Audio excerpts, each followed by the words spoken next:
सानिया एक 13 साल की 8वीं क्लास में पढ़ने वाली लड़की है जिसे नई नई चीजों के बारे में जानना पसंद है।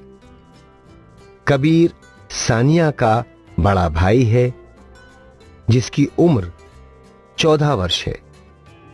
वो सभी गतिविधियों और खोजों में सानिया की मदद करता है। मम्मी जी सानिया की मम्मी, जिनकी उम्र लगभग 40 साल है, जो कि शहर में रहती हैं, वो सानिया को नई चीजें खोजने जानने में मदद करती हैं। चाचा जी एक किसान हैं, उम्र 40 वर्ष। चाचा जी लगभग सभी चीजों की समझ बनाने में सानिया की मदद कर रहे हैं। अब तक हमने जाना वनों के विनाश और इसके कारणों के बारे में, इंसान की जरूरतों की चीजों के लिए प्राकृतिक आपदाओं के कारण, वनों के विनाश के खतरनाक प्रभाव जैसे प्रदूषण बढ़ना, मिट्टी का उपजाऊपन कम होना, तापमान, गर्मी बढ़ना, बाढ़, सूखा के बारे में, वनों की सुरक्षा के उपाय जैसे कागज, लकड़ी का दोबारा प्रयोग करना, दोबारा नए वृक्ष लगाना। भैया देखो देखो वो जानवर, ये कैसा जानवर है? दिखने में तो यह है कुछ गिलहरी जैसा लगता है ना? ये गिलहरी ही है। इतनी बड़ी गिलहरी हमारे घर के पास और गांव में भी मैंने जो गिलहरी देखी है वो तो इससे छोटी थी। उसका तो रंग भी अलग था।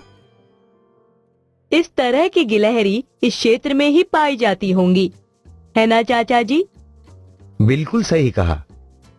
इस तरह की गिलहरी कुछ खास जगहों पर ही मिलती है। ओ अच्छा, तो क्या ऐसे कुछ पेड़ पौधे भी होते हैं जो किसी विशेष क्षेत्र में ही उगते हैं? देखो यहाँ ये फूल और ये सब पेड़ हैं। ऐसे पेड़ भी मैंने बस यहीं देखे हैं। ये पलाश के फूल हैं और ये हैं बबूल के पेड़। हाँ, ये यहाँ झारखंड के वनस्पति जात हैं। वनस्पति जात मतलब किसी जगह पर पाए जाने वाले पौधे, ठीक कहा ना मैंने? बिल्कुल सही। दोस्तों, जिस क्षेत्र में आप लोग रहते हैं वहाँ आपको किस किस तरह के पौधे और जीव जंतु देखने के लिए मिलते हैं, बताइए। इन जंगलों में बाघ भी रहते हैं। रास्ते में मैंने देखा था बेतला नेशनल पार्क, पलामू बाघ आरक्षित क्षेत्र लिखा था उस पर। मैंने तो सुना था कि आजकल बाघों की संख्या कम होती जा रही है। हाँ, बाघ ऐसा जंतु है जो धीरे धीरे हमारे वनों से खत्म होता जा रहा है।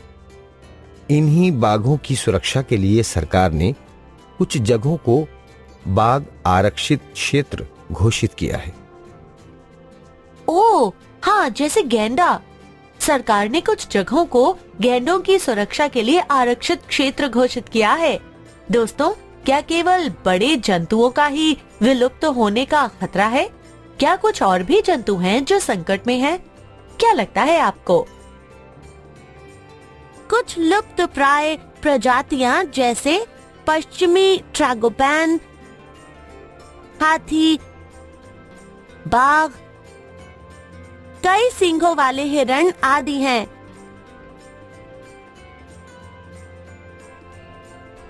यह जानकर अच्छा लगा कि इन जंतुओं की रक्षा के लिए सरकार भी इतना कुछ करती है। तुम्हें क्या लगता है, इन जंतुओं का संरक्षण क्यों जरूरी है?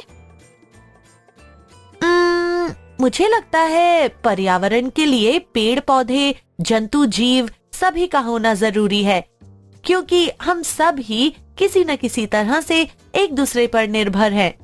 दोस्तों, क्या आप इस सवाल का जवाब पता लगाने में मेरी मदद कर सकते हैं?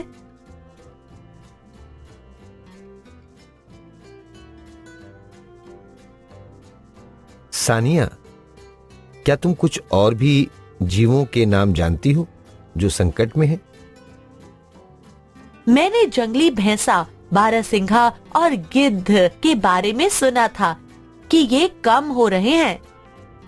दोस्तों, क्या आप किसी संकटग्रस्त प्रजाति का नाम जानते हैं? बताइए।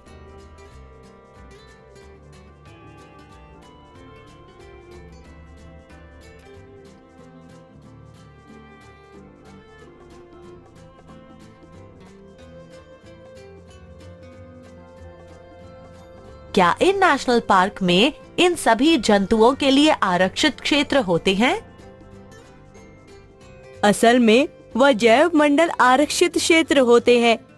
यह वनस्पतियों, जीवों, भूवैज्ञानिक के लिए संरक्षित क्षेत्र है, जो संरक्षण के उद्देश्यों के लिए आरक्षित और प्रबंधित है और अध्ययन या अनुसंधान के लिए विशेष अवसर प्रदान करता है।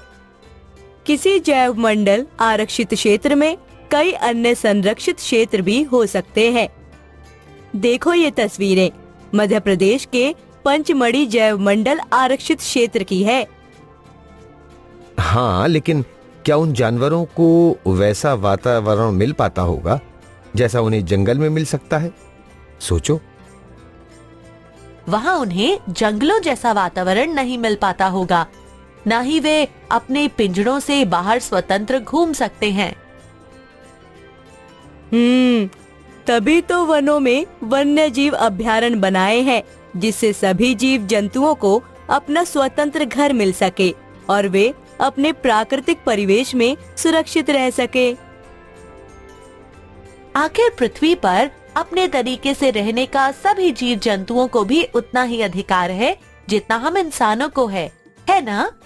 दोस्तों, तो क्या आपके राज्य में कोई जैव मंडल आरक्षित क्षेत्र, नेशनल पार्क या वन्य जंतु अभयारण्य है?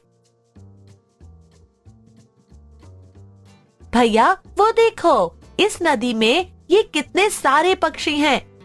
मैंने ऐसे पक्षी पहले कभी नहीं देखे थे। तुम्हें पता है, ये पक्षी दुनिया के दूसरे हिस्सों से उड़कर यहाँ आए हैं। ओह, ये तो प्रवासी पक्षी हुए ना फिर? मैंने कक्षा 7वीं में प्रवासी पक्षियों के बारे में पढ़ा था। दोस्तों, क्या आप बता सकते हैं कि यह पक्षी दूसरी जगहों पर क्यों जाते हैं? मुझे लगता है आप सब भी इसके बारे में जानते होंगे, तो बताइए। सारांश, आज हमने जाना किसी क्षेत्र में पाए जाने वाले पौधे और जंतुओं के बारे में, विशेष क्षेत्रीय पेड़, पौधे और जीव जंतु के बारे में,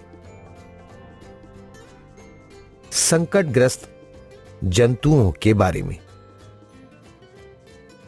वनों व जीवों के संरक्षण के लिए सरकार ने कई योजनाएं, कार्यक्रम तथा क्षेत्र बनाए हैं, जैसे जैव मंडल आरक्षित क्षेत्र, वन्य जीव अभयारण्य, नेशनल पार्क यानी राष्ट्रीय उद्यान।